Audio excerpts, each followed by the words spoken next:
anything that takes money out of the pocket of a Kenyan is reducing their disposable income. And consequently, reducing their welfare. So you cost that just through estimates. For now, I'm just an individual trying to do this. Number two, you look at all the things that we consume, which has to go through a production process. We are talking about unga and everything else. We are talking about the cost of energy.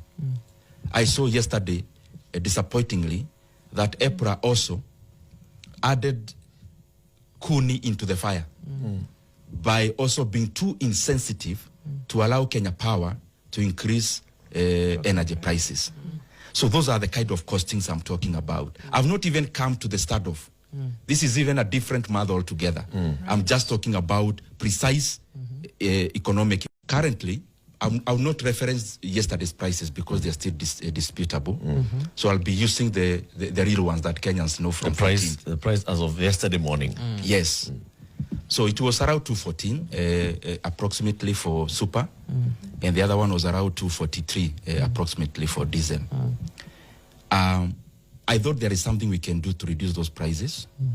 One proposal, actually thought in terms of diesel, because diesel is used across many platforms, not just transportation.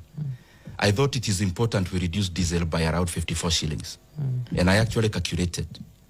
And some of these things, I actually take a lot of time to do them because I don't want just to engage in an arena of just speaking for speaking's sake.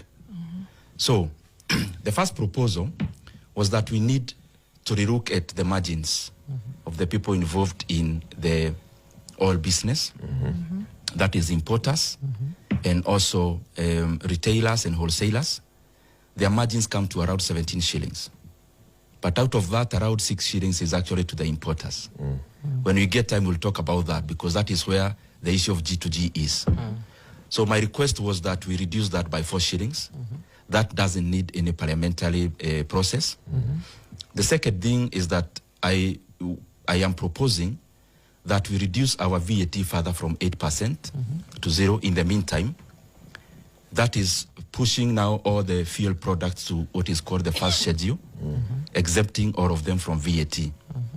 That would give us a reprieve of around 15 shillings for super and around 17 shillings for diesel. The third one is that there is a levy which was added by still this government in the year 2024. That is a levy of 7 shillings. Previously, our fuel levy, which is road maintenance levy fund, was around 18 shillings. It was added to 25 in 2024. So my proposal was that we hive off that 7 shillings again and go back to the status quo. So that's another additional of 7 shillings. And in terms of that already pushes the price of super petrol to below 190 to around 186 thereabout. But there is still an elephant in the room called diesel. So in terms of diesel, I propose that we also get an additional of 5 billion Kenya shillings from the Fuel Stabilization Fund. Fuel Stabilization Fund is a harabe done by Kenyans through fueling. Every time you fuel, there is some money that goes into that fund. So there is no direct injection of money from the exchequer. And that would give, in terms of diesel, an additional 24 shillings, because according to the Kenya National Bureau of Statistics, Kenya consumes around 200 million liters of diesel per month and approximately 135 million liters of petrol. So if we subsidize diesel by that 5 billion, then it pushes the reduction to around 53 to 54 shillings for diesel. Eric, if you give me time, I can also go ahead. The reasoning for that.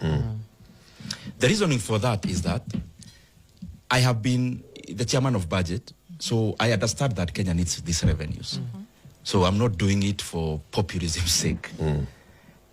So we need taxes. And my proposal, the more the reason, is taking care of the dynamism of prices. So it's not for perpetuity. Or that is why Parliament exists. It exists to look at the conditions. So I thought in the current situation, where the barrel of oil is over $100 per barrel, it is not a usual time. Usual times for the last 3 years has been around $60 per barrel. So my proposal is to take care of the intervening period, so that by the time we cross the bridge, we can look at it.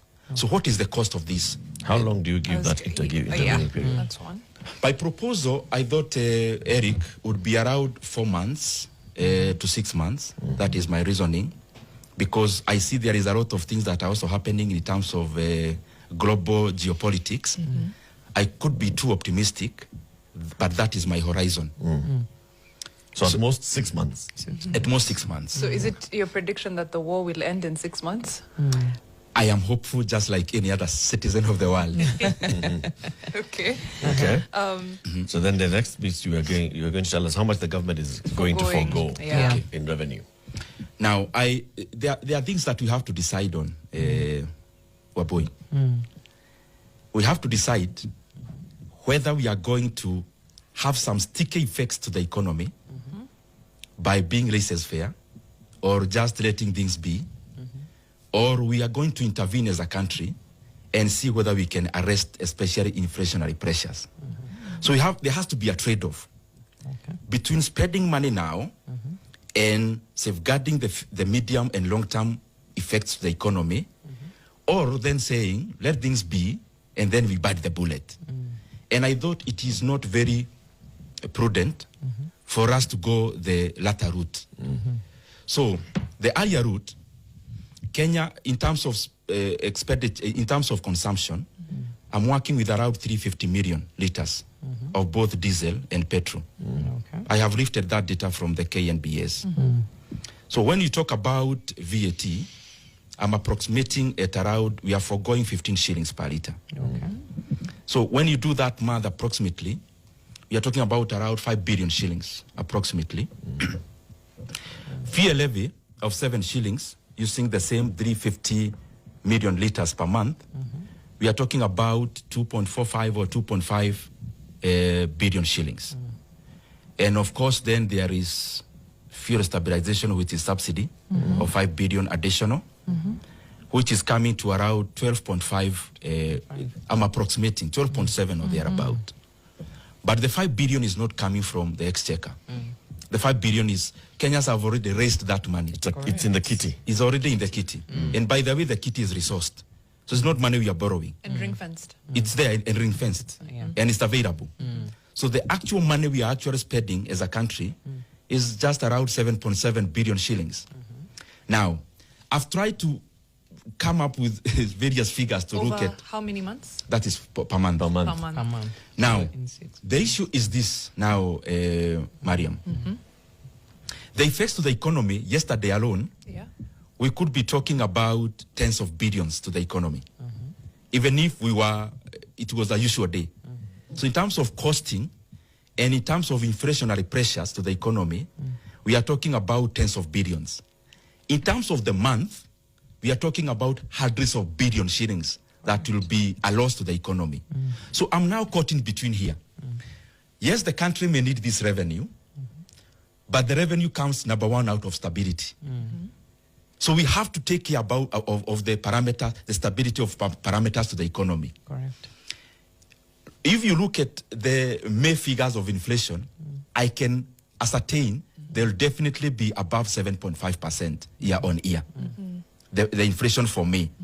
So the cost is too high on the economic front. So I thought it is important we arrest this matter now by spending a little bit more and then safeguard the future of the economy in the medium and long. I hear you. With how much we are foregoing in taxes, you've been very methodical. And it's an estimate, but a very methodical one. How much we are losing as a result of the current fuel prices and the protests, I need the methodology for that. How did you, when you say it could be in the tens of billions, what's feeding that? What's informing that? Number one, you look at the fares. Number one hit is transportation. What is the fare?